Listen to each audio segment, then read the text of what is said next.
The content and opinions shared on Talking Randomish are intended for entertainment and informational purposes. They reflect the personal views of the host and guests and do not constitute professional advice or represent any affiliated organization. We're talking randomly. Talking random. We're talking randomly. Talking random.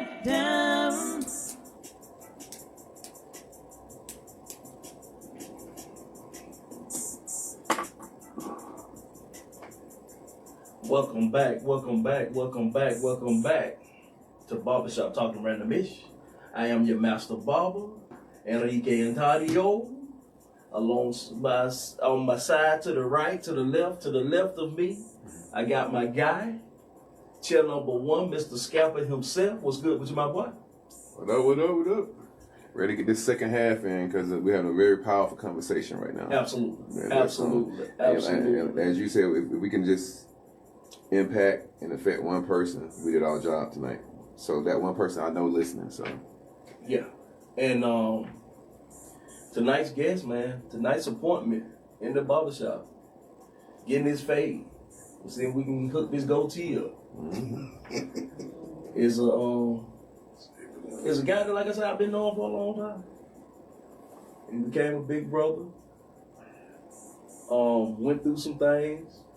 And the night he telling his story. What's good with you, Mr. D? Hey, what's going on, King? What's going on, King? Derrick Walker himself, man. Like I say, a guy that was very influential in my early life. Our paths didn't cross long, but the time that it crossed, it was very influential. Like I say, because he was a big brother to me. And one day, his addiction took over. And, but I do remember us having a conversation because, well, first your mother called me. First your mama called me about coming to get the car. Okay. And as I was, coming to the house to get the car, she was like, please don't hurt my baby. And had me and that guy found you that day, it probably wouldn't have been good. It probably hurt me. It probably would not have been good. But I do know that in the days, me thinking of just trying to process everything. And the conversation and my question was to you, what can we do to get you some help? And we talked. We said that when you was working there. I'll never forget. Yeah. We talked. And that was probably one of the last real conversations that we had. Right. And I have to admit to you that over the years, these, before we actually had a conversation, I see you on Facebook or see you it hit me again.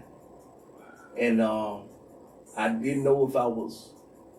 I guess it took me some years to really get over it. Yeah, I feel you. But I always wondered how you were doing. Even seeing your mama, because that time that I told you about that we seen your mother, that wasn't the first time that I had seen your mother. I had seen her a few times before. But I guess I didn't have something to ask. Because I really wanted to ask her how you were doing. Right. But I don't think I wanted to relive the circumstance, Yeah. Or, so I never asked. But I was like, I see you on Facebook, seen you, with your barbecue and everything. Like I say, been plenty of days that I ride by the dollar store and you there. And even when you was at Rabbit's Hole. At the Rabbit Hole. Rabbit Hole. I ride by. But it was just something that was just, I don't know. So once again, I do forgive you. Thank you. I do forgive you. And I forgave you then, but it was just something that was just keeping me from, and I don't know what it was. But I'm glad that we were able to. What's good, man? What's good, man? How you doing? And it was almost like picking up, nothing really heavy. Because because until you said something, because I knew I was gonna find a way to have the conversation tonight. But when I talked to you on the phone and you asked me if I remember that, so I didn't know how I was gonna ask and see about the situation or the conversation. I didn't know how, but I knew I was figuring that we would have the conversation. Right. Yeah. But I am always thrilled when somebody that I know has overcame. What was the final point when you knew that you had to get right, had to get clean? And I've been asked that question a lot of times, Rick, and it's gonna sound kind of strange, but it wasn't just a certain moment. It was okay, I gotta take it back when I first started getting high. Okay. That was so different. You know what I mean? It was more pure, a lot more cocaine. And then later on, it didn't do that but make me nervous. I didn't like the feeling. And I remember saying, I just don't like this feeling no more. It wasn't a specific date. I said, I ain't gonna do this no more. It was just, I kept going to work and just didn't because I didn't like the feeling. You know what I'm saying? When people acting like he was gonna stay clean, I just don't remember that specific day. It wasn't a specific day. I just didn't like it no more. And I just didn't do it no more. Does that make sense? Absolutely. Yeah, I went a period of time where I just didn't do it no more. And I want to say that too. A lot of times we can get clean and still be living dirty. Right. Because we're habitual creatures. You've been doing something so long, and we touched on it earlier, Rick. Womanizing. Really using people. Say people, I put the dope down, but there's a lot of stuff I didn't put down. You know what I'm saying? Still carrying baggage, still doing things that were hurting people. When you're hurting people, I don't call that living clean. You know what I mean? I had to ask God to do a lot of repenting and then going to a lot of people, women especially, and say, can you forgive me? For the connection. Yeah, for not treating you like a lady you're supposed to be treated like. You know what I mean? It wasn't, like I said, it wasn't a specific day that I could just pinpoint and say, this day I said I'm not. I just stopped doing it. I just kept living. Started going to work and doing things different. I would, instead of getting high, I'd do something else, go buy me a shirt. I started doing that. If I got a feeling, that money I think, I go shopping. You know what I mean? It became an addiction too. So I became addicted to. So you can tell there. Now I'm playing catch up. Y'all got all this nice stuff. I want it too. So you saying like you were able to kick the habit just on your own? So you didn't have another support group or? I did. I had a lot of support groups. You got to remember, over the years, I had gotten involved with Narcotics Anonymous, and all my friends were recovering addicts. Right. They might have been clean, but I wouldn't. But they never left me. They understood. Right. I remember my first sponsor, who's one of my better friends right now, Obi. Right. I remember getting clean and getting an apartment. And I said, I got my apartment. He was like, what you gonna do now? Right. And I worked at night at the time. And I said, I don't know. He said, you got a bed? I said, yeah. He said, go lay down in it. Call me when you wake up. Be on the phone. Okay. He said, call me when you wake up. I called him when I woke up. He said, you got to work tonight? I said, yeah. He said, go take a shower, get dressed, go to work. Call me when you get off in the morning. He hung up the phone. I called him that morning. Right. He said, you been clean another 24 hours. Yeah. Do the same thing tomorrow. And he hung up on me. Accountability. Keep doing the same thing. You won't get high. You know what I mean? You won't get high. Yeah. You know, if you divert from that plan, you finna go get high. You know, you just say, man, come to a meeting. You know, come see me, holler at me, call me, pick up the phone. Yeah. I picked up some habits that helped. You know, and I did have a great support group. Right. Yeah, I think I had my mama, you know, at that time, Right. a wife at that time, you know what I'm saying?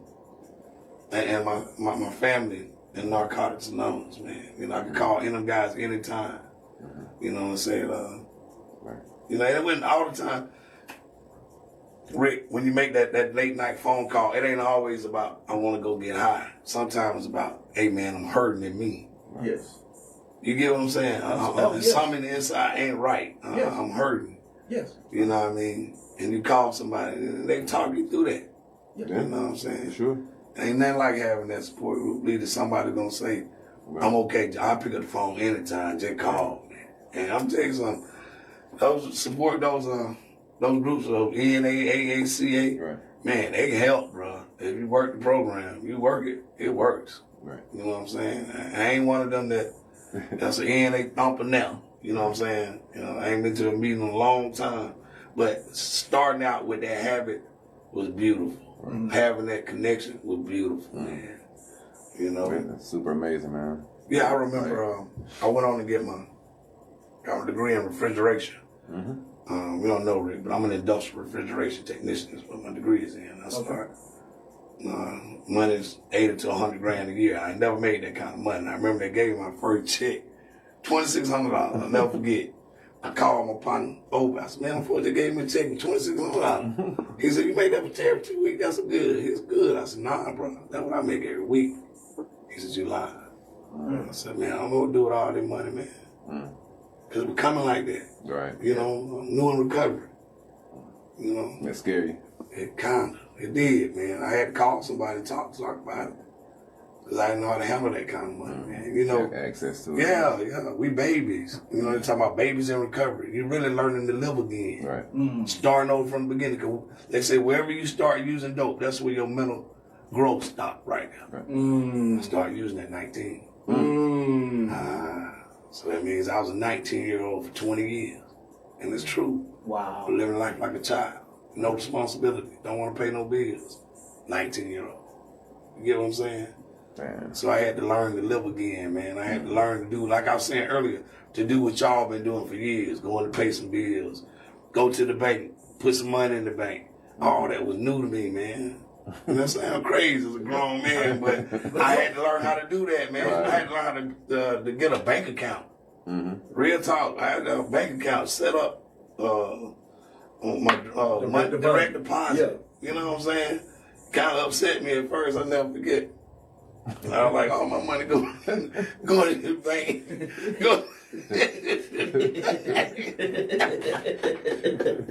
I got no money in my pocket. Because I equated, I lived in the street for long. You ain't got no money, big money ain't gonna get that in your pocket. Can't get to the bank. Yeah, Got the bank shut. You know, I can't get to it. But I learned I could get a card. How to use a card. They got to teach me how to use a card. Yeah, they had to learn life all over again, man. You know, like right now, computers ain't my favorite thing because y'all was already on them. I got out of prison. I'm looking at these computers. What the world you mean? What y'all talking about? I had to learn how to use computers, man. You know, I remember that. Real quick story, not necessarily talking about me, but about what we were just talking about. I was in prison, and it was like my first week in this county camp, and this white guy I kind of bonded with that week was getting ready to leave. He had done 20 years straight. And that morning he getting ready to leave, I got up to use the bathroom. He in the bathroom. I'm like, hey, you getting ready to leave? I don't even remember his name, but he was throwing up. I said, what's wrong with you, man? I said, you getting ready to go home and see your daughter? He said, Derrick. Now, he was from Athens. He said, 20 years ago, man, my daughter was 6. When I got locked up, there wasn't such thing as a home computer. Cell phones hadn't started. He said, I got to learn how to live again, man. Yeah. Addiction is just like incarceration. Same thing. You behind. You don't learn nothing. You know what I'm saying? And they gonna teach you too much. Yeah, that's life experiences y'all learn as you went. I went winning, so I didn't learn, you know. But yeah. So a lot of times you hear people in recovery and trying to come off an addiction, their body does things. Ooh. Did you have any problems with your body having withdrawals? No. Crack cocaine ain't a physical addiction, it's a mental addiction. Now, you know, there's some drugs out there now, there's physical addictions. You know, them opioids and heroin, that's physical. Okay. You know, crack is a mental addiction. Okay. You know, if you just stop, if I take crack away from a crackhead addict that's out there right now, he ain't gonna die. He ain't gonna go into no deliriums and then you take alcohol away, you take the pills away, now you got something different because it's not a physical mental addiction. Okay. You know, you mentally say, I need to go get me one. Your body on crack or cocaine, it doesn't say I need cocaine. It just don't. That ain't something that cocaine does. Okay. Yes, So, low self-esteem. Mental. Is Mental health. Yes. Yeah, same thing. Yeah. When do you start it? Because you say the beginning of it is when you hit the crack, it gave you self-esteem. Make you feel better. Yeah. Make you feel better. Take So the tone better. what is now taking the place, or do you finally go talk to therapists? Do you have a therapist now that helping you with the low self-esteem, getting your self-worth back? Hell, because you also have said that everywhere you went, you took you. You take me with me. Now the you that you taking with you, do you see you better now or then, so that you won't go back? What kept you from going back? I got a therapist. I can go to him anytime. God. My prayer life went to another level. I learned that God is, he even says it in the word, I'm a friend. Brother that sticks closer than a friend, you know? So I do my spiritual program went to another level, you know, communication with God and being able to be honest with people. Self-esteem it's a daily thing too, you know, remembering, you know, in the Bible it talks about David. David had to remind himself before he even went and conquered Goliath. He said, Father, I remember you helped me with the bear, you helped me with the lion. How dare this uncircumcised Philistine? And he had to remind himself of what God had already done. And on a daily basis, I remember God delivered me from crack cocaine, from not having a car, from not having nowhere to stay. How dare this little circumstance that I'm looking at now can make me feel less than I am? Because he's been there. And he ain't through yet. I mean, 20 years ago, I was smoking crack. I'm on a podcast telling my story. God has a plan and a purpose that we don't never know where he's going to take us. Absolutely. I just had to say no and do it every day. Today ain't that day, devil, you know? And I feel better with me. Every day that I stay away from that crack cocaine, I feel better within Derrick. Does that make sense? Absolutely. Yeah, Absolutely. I feel better. Another day of accomplishment. You know, a lot of people get down, they behind in a bill, a car get took or something. All I say is, God, thank you for the opportunity for having that time that I did, and they go get another. You gave me that one, you'll give me another. You know what I'm saying? Sure. Yeah, I miss a bill, hey, like we'll make it happen next time. And the stuff that y'all been doing for years. And at first, I remember being upset with me when things didn't work out the way they supposed to. Then I got to remember that it's working out the way God wanted to, not necessarily the way Derrick wanted to. Right. You know what I'm saying? 'Cause God ain't trying to spoil me, he's trying to love me. Yeah, I have to remember that. So what is the role that your wife plays? My support. You know, and I thought about this on the way over here. One of the most awesome feelings is to have somebody right there beside you when you're feeling bad. And then men, you know, we supposed to be that hard type, and society told us not to cry. But to have that somebody beside you when you can shed a tear and they hug you and say, it's going to work out. Yes, sir. Ain't nothing like it, man. Ain't nothing You like know, it. having somebody say, hey, we're going to make it through this. Absolutely. You know, that better half, without a doubt, that teammate. that one you can pass the ball to. You know your shot ain't over. You know, we just moved into a new house this weekend out in Jackson County, and came home yesterday. And there's a big 75-inch TV sitting on the TV. I mean, not as about things, don't get me wrong, but I'm saying that my wife make it happen. She make it happen. I'll take it. No, we not. When I was leaving, they just hung it on the wall. I'll take it. They just hung it on the wall. Like that, I know somewhere. Hey, the game looks so much Yeah, better. it looks so much better. And that was Hey, Rick, and then you know the ranking. Yeah, exactly. So it's just having the other half, man, to be able to, you know, when you ain't got it, you can't do it, you know, they got you back, man. Right. You know, Yes. you know, I don't mind crying on my wife's shoulder. Yes. You know, it ain't an embarrassing moment, it's a moment of strength. Right. You know, to have somebody to hug you through. Yes, absolutely. Your mama. Team. Whoa. Who? Right. The bridge. Love. That Rock of Gibraltar. God gave her that assignment. Thank God he didn't give it to me. I don't know what I'd have done if my child, my only child, had gotten on crack cocaine and was stealing and taking it in and out of prison. I don't know how I would have acted. She took it like a soldier and it went down but God, the elder. Because one of the most embarrassing moments was I'm on trustee in Clark County. And my mama had a Bible study going on with the women. She coming down the hall to have a Bible study with women. I'm walking up the hall. You know what I mean? She looking at her son in white. Yeah. Why she gonna minister to other? The strength that that took. To see your son locked up like that. Right. Because I gotta keep ministering. I can't stop ministering. Right. You know? Hey baby. Walking down the hall beside my mama, you know, walking by my mama. In Clark County. She kept doing what she was doing, you know, and God had something. I couldn't have done it, bro. She was strong. You know what I mean? She was a strong woman. Right. I thank God. She's 81 years old, still here today. She proud of her son. You know, that same mama that I could only come into that house if I was taking a bath or getting something to eat. And if I did that, she followed me all the way around the house. Till now, I got a key to the house. You know what I'm saying? Yeah. It's a total difference. You know, God is a God of restoration, and He restored relationships. Absolutely. So pray for me and my kids too.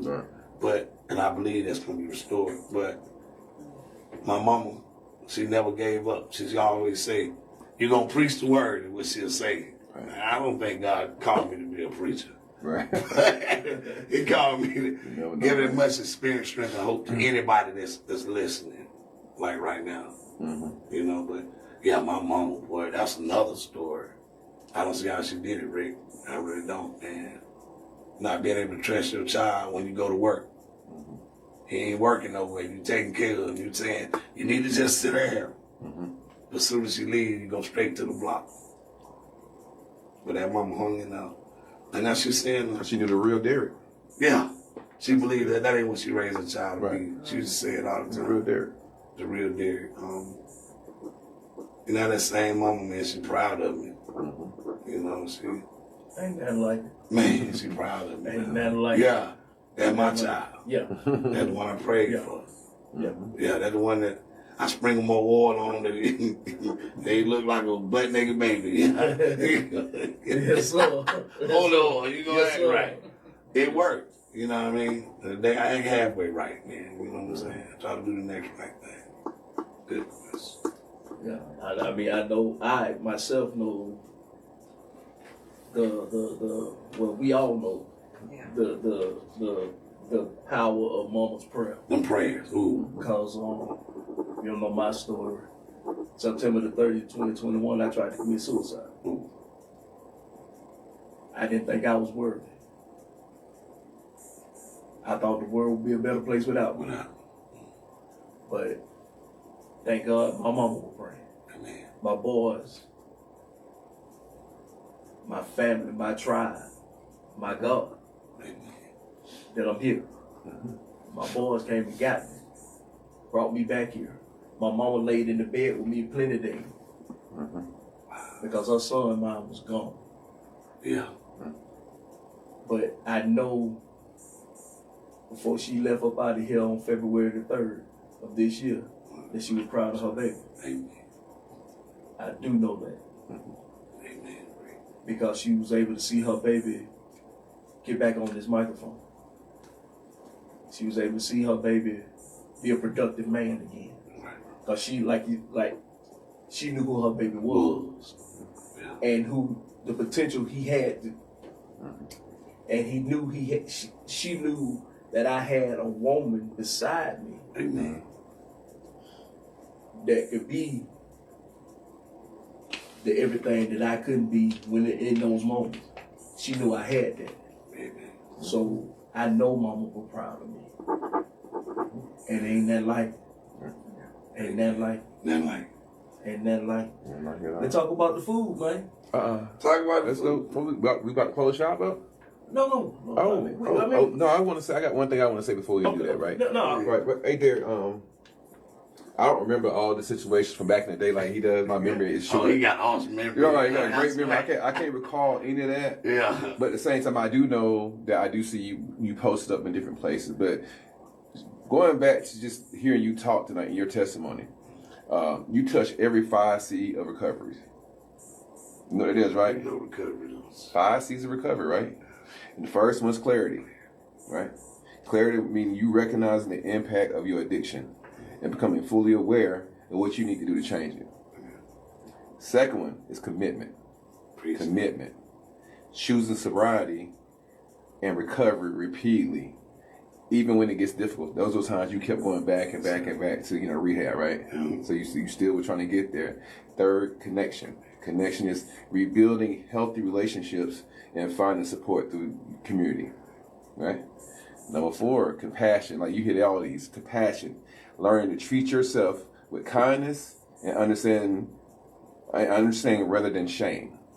Teach yourself with kindness and understanding rather than shame, brother. And the last one is change.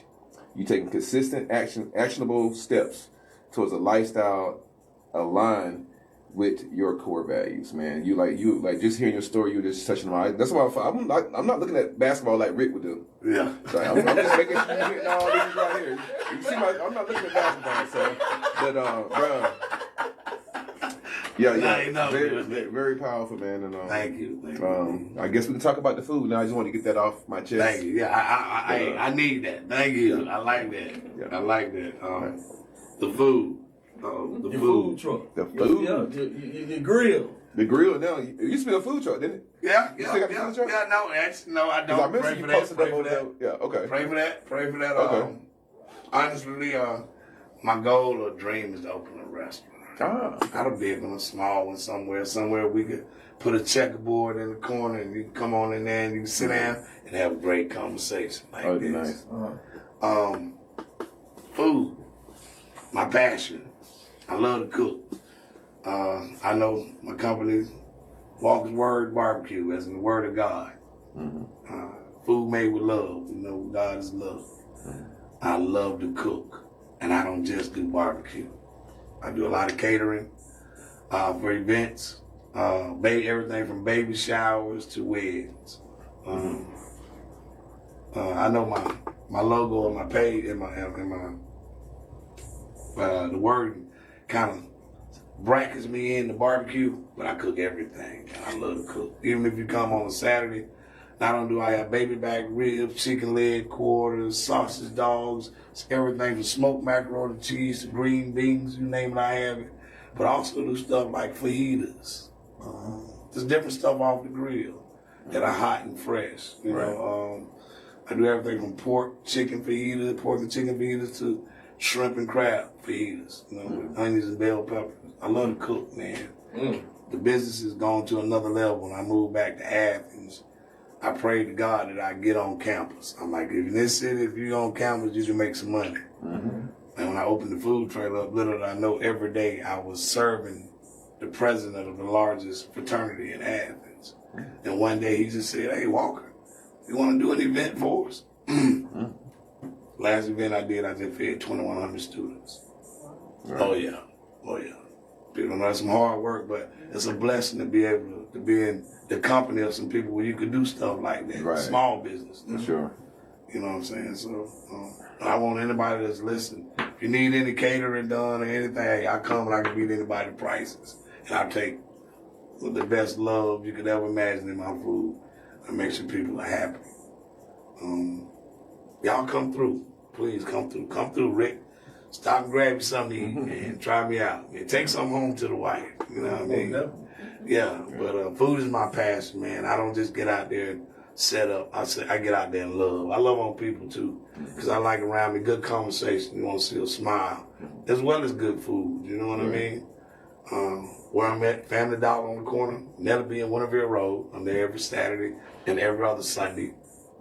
It's a group of guys that are there normally. You know, of course, I got those regulars, but we have great conversation, like barbershop talk. You know what I mean? Where you can sit down and get you a good meal, and good conversation. You know, I'm definitely gonna start stopping by. Yeah, stop by. I done drove by. You know, I'm in Whitridge, so I done drove by. I seen you at Family Dollar. Yeah, I've been pulled in several times when you were cooking. Come through, but you man. know, we just didn't have that connection. So you know, even if you don't get that, you just stop, man. Right. Stop and show some for love. sure. Yeah, do that, man. That's cool. Yeah. I love it. I love people, and being where I am, right there in the hood where I'm from. Right. You know, there's still people that see me now and be amazed. Quick story. Every now and then, you know, I go down to the block and chop it up. And I was on the block talking to somebody, and another guy who was in active addiction, he walked up and he was trying to handle something. And all of a sudden he stopped and he looked at me and he said, "How you do it, man?" Yeah. He said, "Man, you kicked that thing and did a 1,000." I looked at him, I kept it real simple because I knew in your addiction, there's only certain things that gonna catch on in the midst of it. I said, I surrendered, I let God. Right. Let go and let go. And I said, the same God that I serve, the same God you serve. The only difference is I say no. Just say no. Try it one day and then keep doing it again. He walked off. I prayed the spirit. Because, you know, a lot of times we'll say some stuff, we'll try to help people and it don't happen, we'll give up. But you gotta plant a seed. Right. You gotta plant a seed. You know what I mean? You seeing the outcome. That's what you want people to see, the outcome. After that, you can say, hey, this is how I did it. You know, one day at a time. You know, it ain't been easy either, Rick. Man. You gotta think, after recovering, you still gotta go through the same hell that people been going through too. And be able to say no every day in the midst of that. You know what I'm saying? Absolutely. You know, you got to be able to say no, even in the midst of the craziness, having to pay a car note or whatever else. You know, but I thank God, as they say in the recovery, the longer you stay clean, the more keys you get. Okay, let me try again. The longer you stay clean, the more keys you get. You start getting the keys to apartments, keys to houses, keys to cars. You know what I mean? Right. And you got to be a protector of those keys and be grateful that God gave them to you. Absolutely. Absolutely. How long have you been clean? I've been happy in myself for the last 12 years. As back to we were saying earlier, you can be clean and still be doing dirt. Absolutely. Okay. And I look at the other time, I wasn't clean. I was still hurting people because I was still hurting inside. I had to heal. You know, you can take away the dope and still be a piece of dirt bag. Okay. But I'm happy in me right now. Yes, sir. I can look at me in the mirror and smile because I ain't took nothing, I ain't stolen nothing, I ain't cheated nobody out of nothing. You know. But yeah, that's where I am right now. If you had to tell one person one thing that's going through what you have been through, what would you tell them?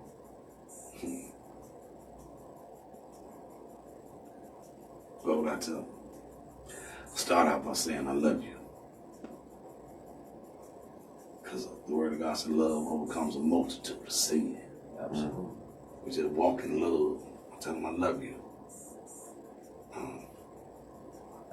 I pray with them, which is what I do. I pray with them. I give them my phone number. Because I know sometimes, once again, in the midst of addiction, you don't have the clarity to say, I want to stop right now. You know what I mean? But I'll give you some tools. The tools are that phone number, that prayer. That's what I do. That's exactly what I do when I meet people that's hurt.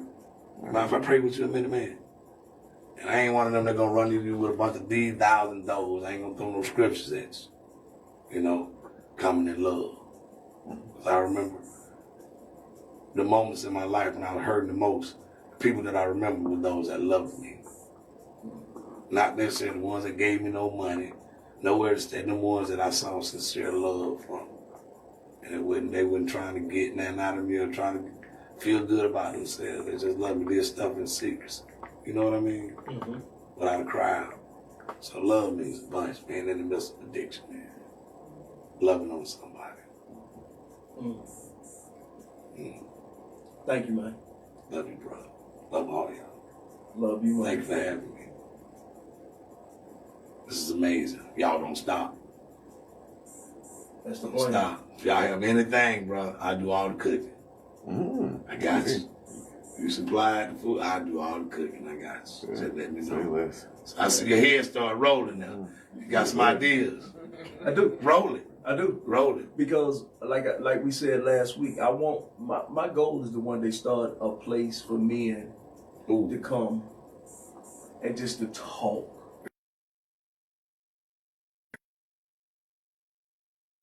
To show that the men can come together and be vulnerable. Because to me, being able to show your vulnerability is really being strong. Mm-hmm. Yeah, Knowing when you're weakest is when you're really being strong. I agree. To me. And I would like to make a safe place outside with keeping talking random-ish, because I think this is the thing that's gonna kick off. But to one day have a building where we as men can come and just talk. Sit back, eat. Talk. Put on some music. Have a Bible study. Just talk. And sometimes just come and just be. Yeah, it's that be. Just be. Somewhere safe. Somewhere safe. Somewhere I can feel happy. Yeah. Somewhere safe. Yeah. Because a lot of times we as men don't feel we have that place. That we can just be. Because out here in this world, you got to show up. Exterior, that hard exterior. Because if you don't, somebody try to play you for weak, and then probably play you for a fool. So I want a place for where we can come together and just be and heal together. And my story is different from your story. Right. But if I put you in a place and this guy had the same thing you got, you can help that guy and I might can help that guy. And the goal is to help one. That's it. Yep. That's it. Just one. Just one. One at a time. Just one. But I thank you. I thank you. And I try to kill myself too, Rick. I got a scar. I got it. Yeah, yeah, amen. So you never know where we at and where we been at. Absolutely. You know what I'm saying? That's we open up. Absolutely. Because we're trying to keep that stuff. I don't want to tell them that. I feel vulnerable if I do. Well, and one thing I never forget, the first time I went back to Clifford Grove, Pastor Troy told me, you got to tell your story. Taste. Because if I've been through something and they send me to somebody that ain't been through nothing, especially that haven't been through what I've been through. Right. Can't relate. But Rick, somebody trying to commit suicide, they come talk to you because you've tried Been to do it. done. Same here. And that's one of the problems with a lot of relationships too, because like people don't understand what you're going through, so it's hard for them to relate to it. Absolutely. So that's when you get that kickback, and then you feel like, okay, they don't get me, so that spirals you into a whole different area, situation and all that kind of stuff. That's why I always say I want to share my experience rather than hope. Because if I don't share my experience, you ain't gonna feel like you can relate. Absolutely. Yeah. So I thank you for sharing. Thank you for letting me share. And if there's anything that we can do for you, the door's open. Always. Keep doing what you're doing. If God's if God's will, Keep doing. that's the plan to keep going. Yeah. But we're gonna get ready to get on up out here. Amen. And but Give them the number and everything to you. Amen. Number 706-988-9517. 706-988-9517. Walker's Word Barbecue, where food is made with love. There you go. Once again, I thank you. And tell your beautiful mother I say hello. I'll do that, Ray. She's probably listening. And thank you. Thank you, Miss Walker. Thank you. This game called life is a series of moments. The past is just that, the past. Learn from it and be thankful for it. The future, prepare for it. It's coming. Let's get to the next one. The present, it's a gift. Enjoy the journey. Take plenty of pictures, but most importantly, thank God. It's time to clean the clippers. We're gonna sweep these floors. Boom, you got the bathroom tonight. No, I'm doing Larry job. I got a poem tonight. What are you talking about? Oh, well, let me say. I just showed you this. Oh, okay, I'm sorry. I'm sorry. And I'm going to turn this thing over to Boomer side. All right.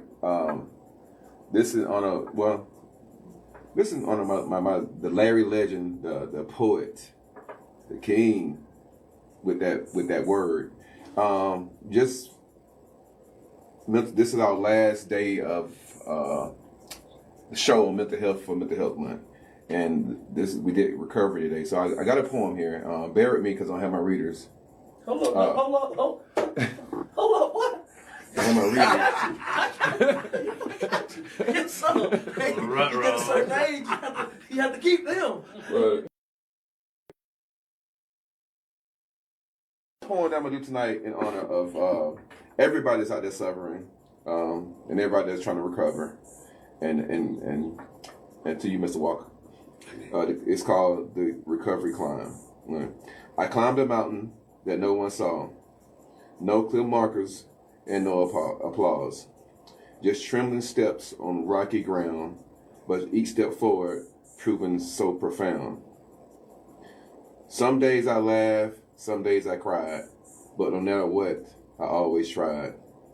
The path was windy and very steep. Little did I know in myself I was about to meet. Without the substance I once called friend, I learned the mountain doesn't end. The mountain is you, the mountain is me. With a clear mind, I can finally see all along I held the key. That's it. Got one of them, leave it alone. Go ahead. Good. Wrote this one of my worst times. It goes like this. Because I'm special. Because I'm special, I have my sense of self, and it's not for sale. I know who I am, and I refuse to fail. I know who I am, and I have the power to succeed, and through the spirit of faith, I have all that I need. A blessing in disguise is evidence of things not seen. Lies the secret to my success through the seed of self-esteem. I am who I am, and I will not let myself down. Hang-ups and setbacks, only stepping stones to higher ground. Because I'm special.